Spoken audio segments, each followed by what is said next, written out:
Tweet केला tweet केला एवढं सोपं आहे होय?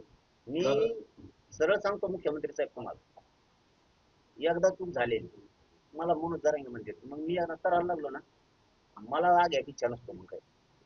एकदा आमचे डोके फुटले, आजही गोळ्या आमच्या अंगातल्या निघत नाही. आता सुद्धा अंतरावलीतल्या माय माऊली आमचा बाजावर झोपून येत आमच्या काही गुडघ्याचे ऑपरेशन सुरू आहेत,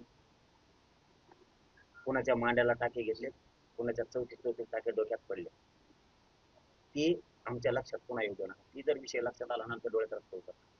कारण आईला मारलेलं तुमच्यात सुद्धा कुणीच नाही बघू शकत. आमच्या माय माऊल्या मांडीवर लेकरं घेऊन बसले, तर ते विषय निघाला ना माझं काळीच चिरल्यासारखं. कारण बघताना आम्ही डोळ्याने बघत होतो. असं मारत होते की जनावराला मारत, दोन्ही दोन्ही हाताने मारत. ज्या ज्या वेळेस त्यांच्या काठ्या मोडल्या हातातल्या त्या त्यावेळेस त्यांनी हिटाने आणले आमच्या लोक, आमच्याच हिटाने आमच्याच लोकांचे डोके फोडले. ज्या ज्यावेळेस गोळ्या मारायच्या संपल्या त्या त्यावेळेस त्यांनी बंदुकीचे उलटे दस्ते करू करू मारले, म्हणून डोके फाटले लोकांचे. आमचे कुंकर फाटले, एक जणात होता आमच्या ताईचं नाक तुटून गेलं. इतके क्रूरपणे प्राणघातक हल्ला केला होता. फडणवीस साहेब तुम्हाला सांगतो, पुन्हा चूक नाही करायची आणि त्या भानगडीत पडायचं नाही. मी आडविलं नामकं करीन तमकं करीन, राज्यातला पांढरा रस्ता सुद्धा सुरू राहणार नाही. पांढरा रस्ता सुद्धा एवढं लक्षात ठेवा. मराठ्यांच्या नादी लागत मी गोडी गुलाबीनं तुम्हाला जे करायचं ते करायचं.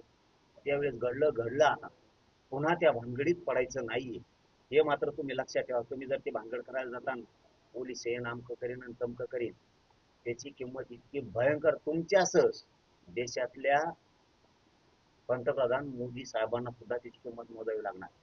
तुम्हाला मी प्रामाणिकपणे सांगतोय, धमकी नाहीये, हे तुम्हाला मी समजून सांगतोय.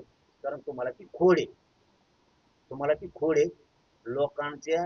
कारण तुम्हाला जनतेची माया नाही. तुम्हाला आई कळत नाही, बहीण कळत नाही, लेकरू बाळ कळत नाही, काय कळत नाही. कळत असतं तर आमच्या 9 वर्षाच्या पोरीच्या पायात गोळी शिरली नसती, इकडून गोळी शिरली ती इकडच्या बाजूने निघली होती. त्या लेकरांचा काय जीव मानला असेल. त्याच्यामुळे तुमचं आम्हाला माहीत झालेलं, म्हणून तुम्हाला सावध करतोय, पुन्हा त्या भानगडीत पडू नका.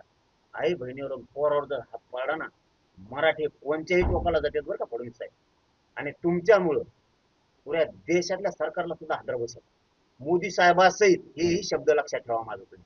मराठ्याचा इथून पुढे नाद करू नका आणि मराठी बार बार मार खायला मोकळे बी नाही.